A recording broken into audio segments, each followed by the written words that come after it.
Saya ya.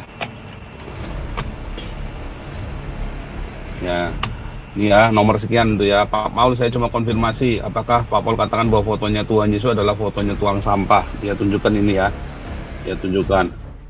Terus saya bilang itu bukan Tuhan Yesus. Emang kamu pernah lihat Tuhan Yesus fotonya macam itu? Saya bilang begitu. Memang Pak Paul, saya tidak pernah lihat Tuhan Yesus fotonya macam itu. Firman Tuhan katakan dalam Injil 20 ayat 29, karena engkau telah melihat maka engkau percaya, berbahagialah mereka tidak melihat namun percaya.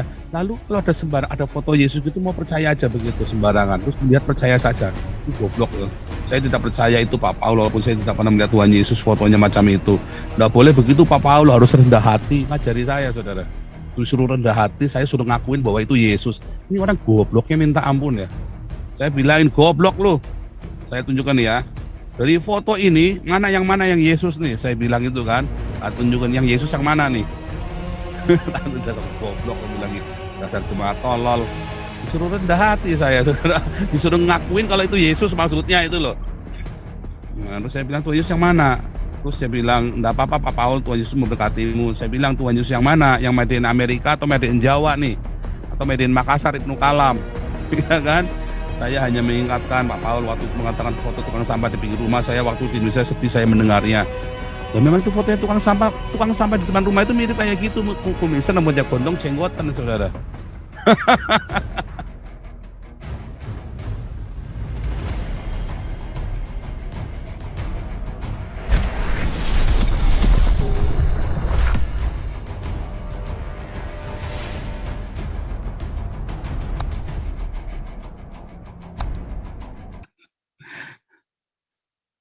Sambil saya cari iPad saya mau tak tunjukin berita-beritanya nih ya. Mana nih? Ini Pak Andi mana nih? Pak Andi tumben jadi pendiam Pak Andi USA nih. Soalnya note saya sedikit Pak. Selamat pagi, siang, malam semua. Shalom. Ini kemarin saya dengar ada kejadian lagi di Jogja, siswi nggak pakai jilbab di persecute. Ini zaman edan ini. Di Jogja ini baru 2 hari yang lalu, ya kan? Nah, terus katanya apa? Pak Paul tadi nyinggung gambar Yesus. Itu Zakir Naik itu katanya dikatain Yesus kali ya. Jenggotan, orang gila itu. Kalau di sini yang namanya Yesus banyak Pak. Yesus Gutierrez, Yesus Martinez, ya kan? Tahu deh ini mau maju ke depan nih gimana Indonesia nih? Ya, instruksinya jadi orang nomor 2 si Maruf Amin aja udah begitu. Nggak tahu deh. Hopeless kadang-kadang Pak Paul nggak bisa ngomong apa-apa. Emang jalannya udah begitu ya, membodohkan rakyat. Jadi umpama ini yang sekarang kan yang lagi trending ini sekarang 2024 ini kan si Jawa Tengah ini si Ganjar Pranowo. Bininya juga dibuntel kayak pentolan korek juga. Jadi kalau dia jadi ya pentolan korek juga repot. Ya, pentolan korek juga. Aduh. Penganut kelamin juga akhirnya. Soalnya kan dia lagi ini at least menurut survei dia unggul di di Pilpres. Tapi saya lihat istrinya pentolan korek juga. Ada itu aja deh, salah makan babi yang banyak ini Indonesia. juga sama nih ya, ini ada orang tiba-tiba WhatsApp saya ya. Ya, ini ya nomor sekian itu ya Pak Paul. Saya cuma konfirmasi apakah Pak Paul katakan bahwa fotonya Tuhan Yesus adalah fotonya tuang sampah. Dia tunjukkan ini ya, dia tunjukkan. Terus saya bilang itu bukan Tuhan Yesus. Emang kamu pernah lihat Tuhan Yesus fotonya macam itu? Saya bilang begitu. Memang Pak Paul, saya tidak pernah lihat Tuhan Yesus fotonya macam itu. Firman Tuhan katakan dalam Injil 20 ayat 29, karena engkau telah melihat maka engkau percaya, berbahagialah mereka tidak melihat namun percaya. Lalu kalau ada foto Yesus itu mau percaya aja begitu sembarangan, terus melihat percaya saja. Itu goblok ya. Saya tidak percaya itu Pak Paul, walaupun saya tidak pernah melihat Tuhan Yesus fotonya macam itu. Tidak boleh begitu Pak Paul, harus rendah hati. Ngajari saya saudara, disuruh rendah hati, saya suruh ngakuin bahwa itu Yesus. Ini orang gobloknya minta ampun ya. Saya bilangin goblok loh. Saya tunjukkan ya. Dari foto ini mana yang Yesus nih? Saya bilang itu kan. Tunjukkan yang Yesus yang mana nih? Dasar goblok, lebih lagi dasar jemaat tolol. Disuruh rendah hati saya, disuruh ngakuin kalau itu Yesus maksudnya itu loh. Nah, terus saya bilang, Tuhan Yesus yang mana? Terus dia bilang, enggak apa-apa Pak Paul, Tuhan Yesus memberkatimu. Saya bilang, Tuhan Yesus yang mana? Yang made in Amerika atau made in Jawa nih? Atau made in Makassar, Ibnu Kalam? Ya kan? Saya hanya mengingatkan Pak Paul waktu itu mengatakan foto tukang sampah di pinggir rumah saya waktu di Indonesia sedih saya mendengarnya. Dan memang itu fotonya tukang sampah di depan rumah itu mirip kayak gitu, kumisan rambutnya gondong, jenggotan, saudara. Ya, apakah di Alkitab disebut bahwa Yesus kumisan, jenggotan, rambutnya gondrong? Enggak ada satupun ayat yang menyebutkan. Kalau di hadis itu ada Muhammad berkening lebar, berhidung mancung, berkulit putih, saudara. Ya, bisa gareng kan, bisa kan? Gareng kan berkulit putih, berkening lebar kan? Ya, hidungnya gareng apa? Petruk itu loh.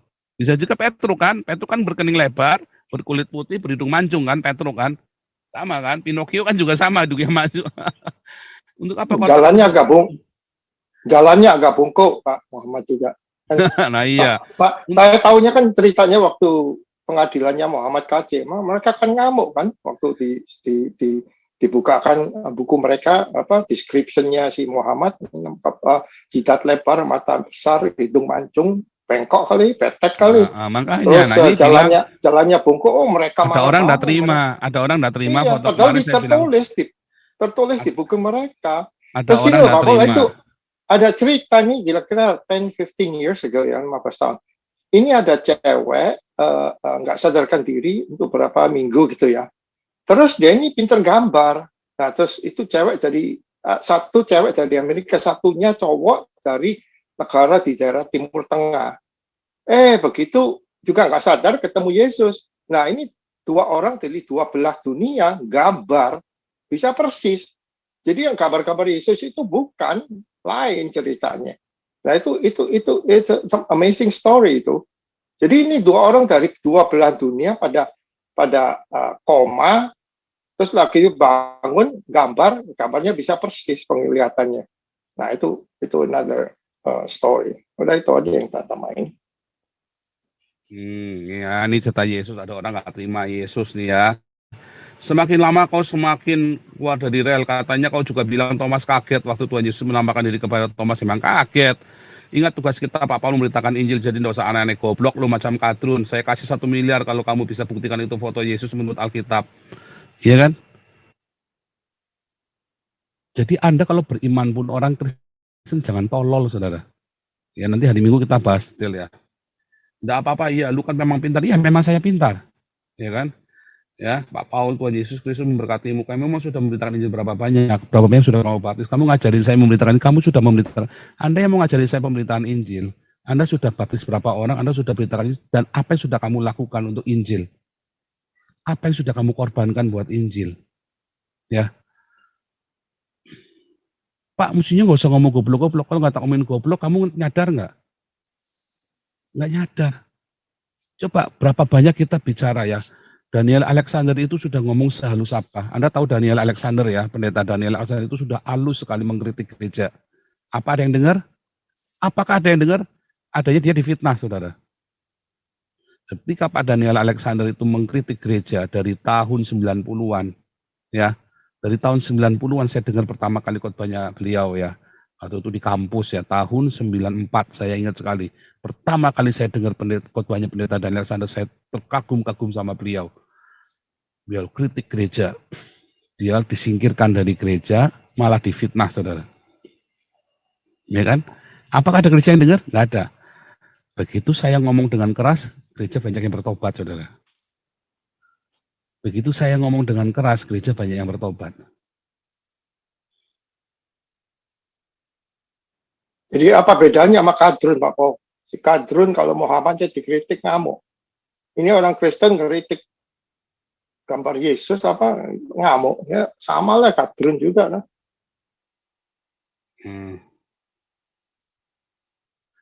Ya, mana bilang marah-marah, saya bilang goblok lu, bukan marah, kamu yang jangan kejang-kejang, kalau goblok ngaku aja.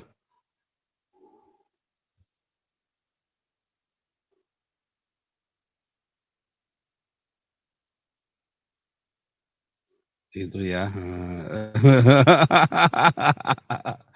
Dah nggak usah dijawab lagi.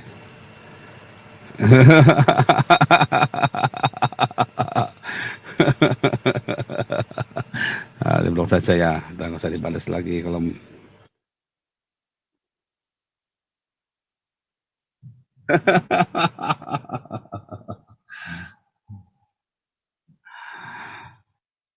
hati-hati ya kalau WhatsApp saya ya. Kalau Anda nyolong pas saya baca saya tiba-tiba tak balas saudara.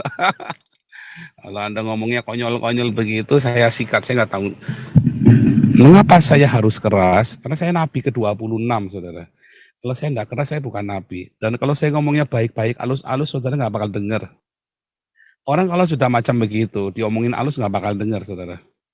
Malah debat kusir tadi panjang lebar saudara.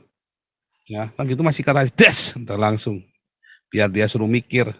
Oh nggak mungkin didengar, oh didengar saudara. Percaya saya, sudah banyak yang bertobat dengan cara saya. Tadinya banyak orang yang salah paham dengan saya. Nggak ngerti. Lama-lama mereka akhirnya malah ikut. Semua mulai satu-satu nelpon saya. Mulai satu-satu nelpon saya. Ya. Cara yang saya lakukan dengan keras ini adalah karena saya mengasihi kalian. Ya. Karena dengan cara yang halus kalian nggak dengar. Dengan cara yang sesuai dengan kultur Indonesia, kalian nggak dengar. Jadi caranya bagaimana? Ia pakai kultur Yahudi, jeder langsung. Gua blok lo. Ya. Karena orang-orang Kristen itu banyak jadi kadrun. Coba Gilbert, kita ngomong ya. Kita ngomong saja, Gilbert bukannya malah merespon bertobat, malah ngatain saya anak iblis. Jadinya mesti gimana coba? Ya sudah biarkan saja. Kan jemaatnya tolol kan. Begitu kita teriak, jemaatnya sekarang banyak yang berubah. Sudah mulai ditinggalkan Gilbert sama jemaatnya. Protes ya, saya ada orang yang marah-marah sama saya ya. Ada pendeta yang marah-marah sama saya. Saya pernah nonton YouTube-nya ya. Karena saya menentang perpuluhan kan. Nah iya Anda coba bayangkan ya, Anda goblok, Anda bayar perpuluhan ke gereja, sementara pendetanya tambah kaya. Coba kita nih, ada nggak yang bayar perpuluhan sama saya? Itu Pak Charles dulu bayar perpuluhan aja tak suruh, Pak jangan lagi ya Pak. Tak tolak loh. Karena waktu itu dia pegang, ini ya, dia pegang uangnya Damaris. Makanya Pak nggak boleh kasih uang saya lagi Pak, nanti ada apa-apa jadi fitnah. Sekali-kalinya Pak Charles kasih uang sama saya ingat ya. Terus tak bilang, Pak jangan lagi ya Pak, nggak boleh. Tanya Pak Charles kalau nggak percaya itu. Saya bilang nggak boleh kasih uang ke saya lagi Pak, nanti ada apa-apa, ya kan itu uangnya di mana? Di Paul. Wah repot saya. Saya langsung ngomong apa adanya, sudah jangan. Nggak boleh Pak ya, jangan ya Pak. Soalnya dia waktu itu yang dioperasional di lapang. Ya kan, untung saya waktu itu nggak terima uangnya ya. Sekali ya, mau sekali-kalinya itu terus udah nggak mau lagi. Bukannya nggak butuh duit, saya butuh saudara. Tapi kalau anda sedang lagi pegangnya uangnya Damaris, ya Anda sedang lagi dikasih tugas operasional, ya makanya itu ya saya harus hati-hati. Ini uang dari siapa nih? Kita kudu hati-hati untuk menghindari fitnah, ya. Untuk menghindari fitnah. Saya udah ngomong begini saja, sama si Cekir Babi masih diputar balik ya. Saya sudah ngomong jelas begini loh, sama si Rudi Yohanes masih diputar balik loh. Saya menolak uang dari Pak Charles, masih diputar balik. Katanya saya terima perpuluhan dari Pak Charles. Kan edan ini orang dua ini kan. Sudah ngomong jelas saja masih bisa diputar balik coba. Saya tolak, mau ngasih Pak, jangan kirim lagi ya Pak, nggak boleh ya Pak. Masalahnya uang sudah masuk kan kembalikannya susah. Mengapa susah? Karena transfernya waktu itu masuk ke rekening yang tidak bisa ditransferkan. Ya, saya punya rekening ya ada satu rekening yang tidak pernah saya umumkan di sini ya. Itunya mati ya, klik BCA-nya udah ini udah nggak ada, sudah nggak bisa, saudara. Ya. Apakah itu di sistem di Indonesia ya Pak? Kalau seperti gereja GBI ya, jadi gereja-gereja lokal seluruh Indonesia itu mesti setor ke Jakarta, ya? Benar nggak Pak? Itu di beberapa gereja yang model franchise Pak, kayak GBI, Betani, ya YHS, itu kudu setoran Pak. Waduh, kalau satu gereja, kalau gereja 10%, 10 gereja udah 100%. Iya memang. Wah hebat ya. Ya franchise gereja, itu memang bisnis Pak. Itulah sebabnya saya lihat dari pendeta. Ya masalahnya Pak, modalnya kudu kuat juga. Sama kudu tegel ndak atine. Aduh, Lo kalau Pak ndak tegel ndak cocok jadi pendeta Pak. nggak bisa jual muka ya. Iya, Bapak kalau ndak bisa jadi berarti ndak cocok, ndak tegel hati. Ndak tegel ya ndak bisa jadi pendeta Bapak. Itu kan sistem yang dipakai juga di gereja Katolik juga begitu kan ya? Oh enggak Pak, gereja Katolik itu enggak Oh, begitu Pak. Wah gereja Katolik itu disiplin sekali Pak. Itu harus diakui manajemen dalam gereja Katolik itu lebih baik. Manajemen di dalam GKI, Reform itu jauh lebih bagus Pak. Itu harus kita akui Pak. Harus diakui Pak. Di interesting. dalam Saya gereja nggak tahu tuh. Katolik ada dua kekuatan. Dulu pernah kita bahas. Ada kekuatan jahat dalam gereja Katolik. Ada orang-orang, karena Katolik ini adalah organisasi terkaya di dunia. Bahkan negara-negara saja kekayaannya kalah sama gereja Katolik. Karena bayang udah ratusan tahun ngumpulin duitnya Pak. Ya kan? Nah, tapi ada yang berusaha menguasai asetnya Pak. Nah kemudian yang dua kekuatan ini tarung Pak di dalam Pak. Makanya Bapak ngelihat, sebetulnya yang Pak ngelihat itu banyak yang jeleknya, saya ngelihat banyak yang bagus. Makanya saya bilang gereja Katolik itu baik. Karena saya melihat banyak yang positif, di samping ada yang negatif. Memang ada yang benar-benar menyembah berhala Pak di Katolik Pak, memberhalakan sampai bikin ritual-ritual itu kayak sekte-sekte gitu, ada Pak. Tetapi yang enggak juga banyak loh Pak. Yang baik juga banyak, yang mereka tidak menyembah berhala banyak. Paus Francis ini adalah salah satu orang yang begitu gigihnya bersih-bersih di gereja Katolik, makanya musuhnya banyak. Dia dimusuhin Pak di dalam Pak. Dia adalah paus pertama yang berani membongkar skandal pedofilia di dalam gereja Katolik. Dan tapi gara-gara dia gereja Katolik di Eropa sekarang mulai dikunjungi Pak. Nah sekarang gereja Katolik di Eropa sampai hari ini saya masih dapat informasi mereka membutuhkan romo untuk bertugas di gereja-gereja karena satu pastor Katolik dia biasanya menangani 5 kota Pak. Wah itu sampai pinjem pendeta gereja Lutheran sama Anglikan karena hampir mirip kan ritualnya liturginya kan. Mereka sampai pinjem pendeta Kristen Anglikan sama ritual. Yang di Belanda itu ada teman saya namanya Hans itu ya, yang saya lupa, nama kotanya saya lupa lagi ya, kota kecil. Dia itu pendeta, saya pikir dia romo nggak menikah, terus saya bilang saya lagi jalan sama istri saya, loh kamu kan bukannya romo Katolik nggak boleh menikah? Oh saya Protestan, loh kamu kok khotbah di gereja Katolik? Oh ya saya diminta khotbah setiap minggu jam sekian, saya khotbah di gereja saya, lalu saya langsung di tengah ibadah itu saya masuk di tengah-tengah ibadah untuk khotbah di gereja Katolik. Karena mereka butuh. Karena sekarang kan gerejanya penuh lagi kan. Gerejanya penuh lagi, mulai ada orang yang datang di gereja Katolik dan mereka lagi butuh orang-orang rohaniwan di sana. Luar biasa loh Pak Paus Francis ini, saya bilang ini orang hebat. Ini orang hebat. Kita berdoa ya supaya Tuhan jaga hatinya dan beri umur panjang karena ini musuhnya terlalu banyak beliau ini. Ya saya dengar-dengar dia udah kepengen resign juga katanya. Ya enggak tahan, dikeroyok. Tahan siapa yang tahan Pak dikeroyok? Dia itu bisa mendamaikan negara. Coba kalau dua negara perang, itu duitnya kan banyak kan. Terus tiba-tiba didamaikan nggak perang lagi. Lalu supplier senjatanya kan marah Pak sama dia Pak. Iya kan? Supplier senjatanya marah. Loh, kontrak yang sudah dibeli senjatanya berhenti semua. Ya kan? Enggak, mengenai berhala itu saya lihat sendiri dengan ini ya. Saya kan ada semua gereja Katolik begitu. Iya, enggak semua, cuman saya ada sektenya orang-orang ini Pak, orang-orang Filipina. Saya kan ada kalau di Filipina itu kan memang ada sekte-sekte yang bahkan di Brasil itu ada yang Marianya serem banget itu Pak. Yang hitam Guadalupe. Saya lupa pokoknya itu disembah bener-bener cuman Maria aja, di situ nggak ada berdoa sama Yesus, berdoa cuma sama Maria aja itu. Iya. Enggak, saya masuk restoran, dia itu punya altar. Terus ada patung Bunda Maria, tapi dikasih Yosua, dikasih apel, dikasih buah-buahan kayak kelenteng. Saya bilang, iya kayak kelenteng. Jadi saya bingung, orang Filipina ini Katolik katanya lebih kok begini ya. Saya bingung. Iya. Ya itu makanya nggak semua. Makanya hati-hati ketika kita mengatasnamakan Katolik itu, kita hati-hati karena tidak semua Katolik begitu. Sama Pak dengan karismatik. Apakah semua karismatik itu brengsek? Enggak loh Pak.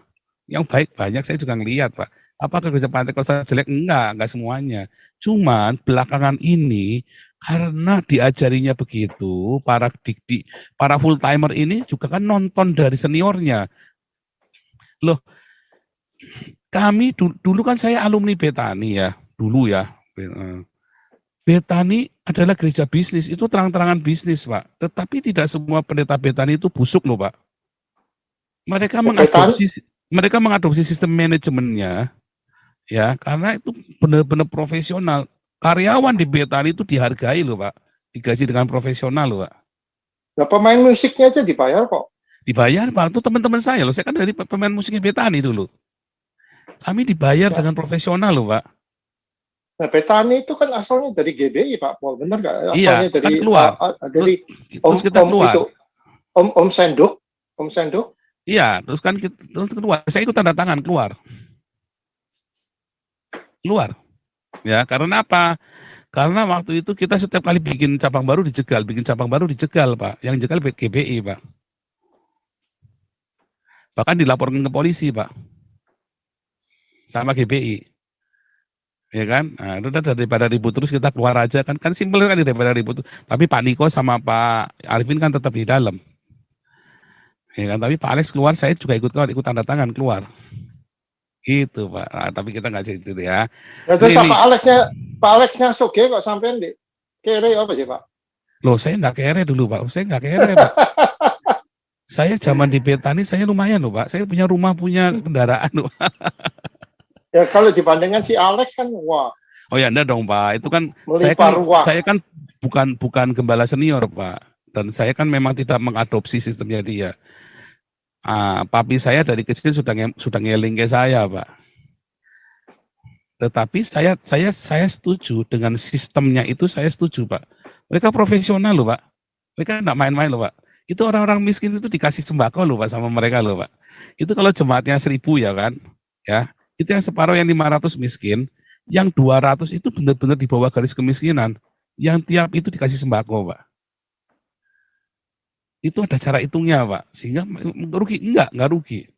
Mereka tahu, wah itu pintar sekali, Pak. Makanya saya bilang, Pak Alex ini orang yang sangat lihai, pebisnis. Dia bisnis gereja, tapi dia lihai. Itulah sebabnya, itu tadi ya, apa namanya, ya itu tadi. Lihai ketangkap juga ke Australia money laundering.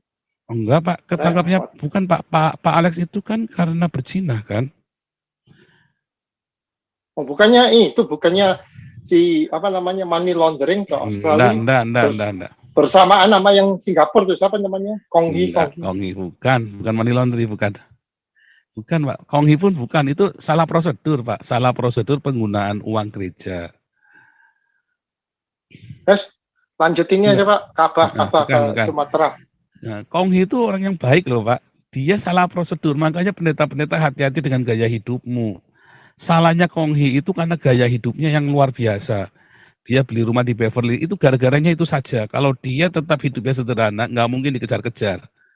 Karena orang iri sama Pak. Dia. Wanita. Enggak, Pak. Enggak, kalau Konghi itu bininya tuh si, apa namanya, wine apa? Konghi itu tidak ada urusan dengan wanita, Pak. Dia itu orang yang sangat luar biasa. Enggak, bininya maksudnya, Pak. Bininya. Bininya itu memang artis rohani. Penyanyi. Bininya itu penginjilan untuk musik kontemporer, masuk ke orang-orang kontemporer, Pak. Jadi itu semua sudah lurus, sudah benar. Hanya dia salah prosedur. Ini juga peringatan buat yayasan kita di sini. Hati-hati dengan salah prosedur keuangan. Anda lurus, Anda tulus pun Anda bisa salah. Ya, ini juga peringatan buat kita semua. Ini uang milik rakyat, ya. Makanya saya bilang, ya, audit itu penting, taat prosedur itu penting. Karena ini uang milik rakyat. Itu kesalahannya Konghi itu dia bukan orang tamak, bukan orang serakah loh, Pak. Saya kan ngikutin Konghi kan dari lama, Pak. Beberapa kali saya ketemu beliau kan. Itu tuh dia tuh salah dalam ini, Pak, prosedurnya. Dan ada orang iri. Nah, kalau salah prosedur orang iri diaudit kena loh, Pak. Ya, kena kan tinggal dimasukkan saja 6 tahun. Habis ya. Iya, itu pelajaran buat dia. Sebab kalau dia tidak pasang badan, istrinya yang masuk, kasihan toh, Pak. Istrinya yang masuk, karena kan yang jadi artis istrinya. Oh Istrinya ya, masuk si apa? makanya dia harus pasang Pak. Itu luar hebat tuh Pak. Suaminya mau tanggung jawab itu loh Pak. Dia tanggung jawab loh Pak. Dia pasang badan hancur semua. Iya kan? Tapi luar biasa. Ya, makanya jemaatnya nggak bubar. Karena jemaatnya juga tahu bahwa itu cuma karena orang jengkel aja sama dia. Jemaatnya nggak bubar Pak, masih Pak. Luar biasa ya. Tapi itulah dimurnikan ya. Hati kita dimurnikan. Nah itulah makanya pendeta-pendeta hidupnya sederhana ya. Jangan pamer, jangan bergaya hidup mewah. Itu tadi ya. Luar biasa ya. Itu peringatan. Tetapi itu tadi Pak Alex pun ya itu tadi ya akhirnya berebut ya, anak-anaknya berebut. Itu tadi karena jangan bodoh dengan agama umat ya. Namanya saya bilang sak buruk-buruknya Betani, mereka profesional loh. Mereka bertengkar di atas di bawah itu benar-benar dijaga benar loh. Mereka benar-benar dikasih makan rohani yang baik, mereka dikasih musik yang benar-benar luar biasa. Musiknya tuh nggak musik ecek-ecek, cuma di kapet-kapet oneng-oneng, olala bebe, terus kelepek-kelepek enggak. Musik itu pemain musik profesional semua loh di Betani itu. Itulah cikal bakalnya musik gereja yang bagus di Indonesia ya Betani, Pak. Nah, gitu ya. Lanjut dulu Yesus Savior. Wah, ini kita jadi ngerumpi gereja, tapi enggak apa-apa ya. Supaya enggak tahu, bahkan di dalam gereja pun ada ketololan. Cuman bedanya kita boleh ngeritik gereja. Ya, kalau di Islam kan nggak boleh kan dikritik kan. Anda masuk penjara ngeritik Islam kan. Kecuali saya, Nabi ke-26. Silakan Yesus Savior.